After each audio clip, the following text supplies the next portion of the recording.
China is facing a new wave of COVID-19, and there's so much we're not learning from the Chinese government.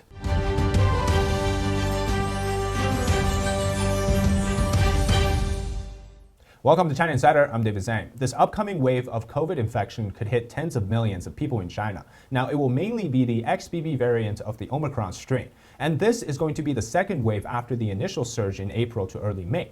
Now, people I spoke with in China told me that Beijing is already seeing hospitalization and the resurgence happening on the ground. According to Chinese health officials, it could reach 40 million infections per week in the coming days. Now, these numbers are actually quite low compared to what was happening this January, where the daily infections was already hitting 40 million. And this is all coming from the top COVID official, Zhang. He recently was at a conference and he says that, what we're seeing now will be until the end of June, the second wave of the COVID infection. And what I do think is happening is that the actual situation on the ground will be way worse than that is predicted by him. The issue is right now, no one knows how the officials in the Chinese Communist Party will be dealing with the virus outbreak when it happens, because no one knows what's happening in China, so they really have free rules to do whatever they want. But it ultimately boils down to two options, really. The first is to lock down and pretend that there is going to be some sort of a stabilization factor there to wait things out. The second is to pretend that there isn't a serious wave as we're seeing, in that they will claim that, the numbers are low, not as high as before, and that our situation is under control. Either way, let's talk about what that means, right? So first, let's talk about the return to lockdown. This only seems plausible today if the situation is so dire, that is, the actual number of infections, hospitalization, and subsequent death toll reaches much higher than the estimated that they're putting out. And then at that point, they need to somehow make sure that this doesn't affect regime stability. Of course, they say it's 40 million infections per week. The issue is here, though, Omicron in the West appeared much different, really tame, right, in comparison to what was happening in China. In the West, most people experienced little to no symptoms. And even if they felt sick, that it was some sort of a fever or a cough or even sore throat that would be gone in a few days. So rarely do they have the severe hospitalization. But in China, that was different. In China, people were actually dying and then having to be hospitalized for Omicron. Even with the new variant XBB, which is now circulating around the world, people were worried that it was going to be the same, but maybe a little bit more symptoms. But actually, well, it behaved like Omicron. It was highly contagious. It had all the symptoms, but it was rather tame. Whereas in China, it seems like we have to be certain that that is actually XBB, not some other secret variant, which they're not telling us about. But either way, in China, before China abandoned the zero COVID lockdown model about 6 months ago, like I said, the main variant was Omicron. Yet we saw this severe case of white lungs happening. We saw issues of people dying without the proper medical care. We saw hospitals flooded with patients. And so that whatever we expected from the traditional or the expected behavior of the virus actually changed in China. And to this day, we still don't know exactly why. So with this new wave of XBB, we could also question, will it behave differently in China? Could we see a dramatically different outcome in terms of how the resurgence plays out in China compared to other countries? Now, according to China's Zhang, COVID subvariant called XBB, for example, the 1.9.1, which is called Hyperion, that's apparently the current main variant in one province in China, with another variant called XBB 2.3 Acrux, which apparently has a different variations of the protein that behave somewhat like the Delta variant.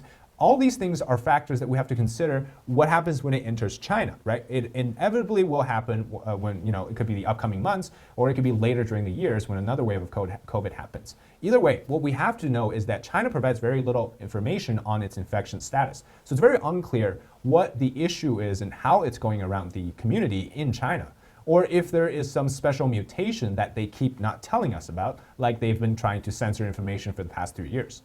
And given the disparity in the COVID death rate too, right? On the outside of China, that is, the death rate hovers somewhere from 1% to 1.5%, whereas in China, they keep saying the death rate is much lower than 1%, which depends on how you interpret the information. If you do believe that, well, then it contradicts that of what the Omicron was actually doing on the ground, right? And in terms of the virus itself, when we speak of either that's the Omicron as a family of the virus or the subvariants, they usually stay in the upper respiratory tract, right? Which means they don't enter the cells of the lungs. So things like a sore throat or a cough or something like a fever, those things, they could happen when it stays in the upper respiratory tract. But the complicated issues happen when the lung cells are being infected or other organs or other parts of the body, the virus will enter. So what we saw with the most recent wave in China was that there were issues like the white lungs. The white lung stuff happens because the lungs are damaged and scarred because of the asbestos fibers. So you got to wonder if China's really dealing with something different altogether. Of course, there's also a weird second positive phase in China in that people would get COVID in China and recover and then get infected really fast again. Now, this is different than the infected with a different subvariants, although the two issues seem to quite prominently exist in China. And so when it comes to China's population, well, they're also facing the issue of loss of immunity defense, which is nearly 6 months after Beijing stopped zero COVID. So will the regime decide that, this new wave is just going to be something that they pretend to not be there, right? Well, that could be their second option. The second option is to pretend that the severity of this wave is just so low that in the officials' eyes, deeming zero COVID is no longer an option politically, will do everything to pretend like, things aren't happening on the ground.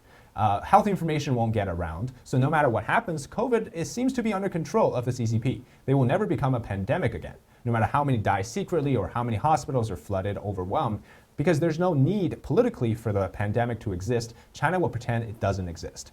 Now, the end of zero COVID marked a dramatic turn, right? Online social media news stopped reporting COVID deaths, even the fake numbers that they had before. So any subsequent fever or cold symptoms were all categorized as some other respiratory viruses, seasonal flu, as long as it's non-COVID related. And it could very well be covered in terms of what's happening in China today or in the near future. Of course, this is all just to prevent the public opinion from tilting against the government, and that people's misery and deaths aren't blamed on the CCP. And it naturally, of course, threatens the Chinese Communist Party's stability and power to have people be in that state for so long. And so to avoid that, just censor everything and tell the press and online censor police to prevent all related information from going public. Question is, will it work? I doubt that we'll never hear anything from China in the upcoming months in terms of the COVID status, but supposedly China is also preparing to roll out this new vaccine that will target the subvariants of XBB. That's also giving the CCP another reason to just say that, well, this not so bad wave of COVID, it's because the Chinese vaccines actually work. If they don't say that, then it means the vaccines are ineffective, which means millions will suffer, and it will again invalidate the regime, so they can't have that either. Making sure to endorse their domestic vaccine, their absolute rule in terms of the legitimacy to not impose another pandemic lockdown, they're all tied together to kind of contribute to the stability factor that the regime wants, right? Whether that's downplaying the virus or to upplay the COVID vaccine, in the end, it's all to help the regime overcome this, what they think will be a temporary COVID situation until the next one hits.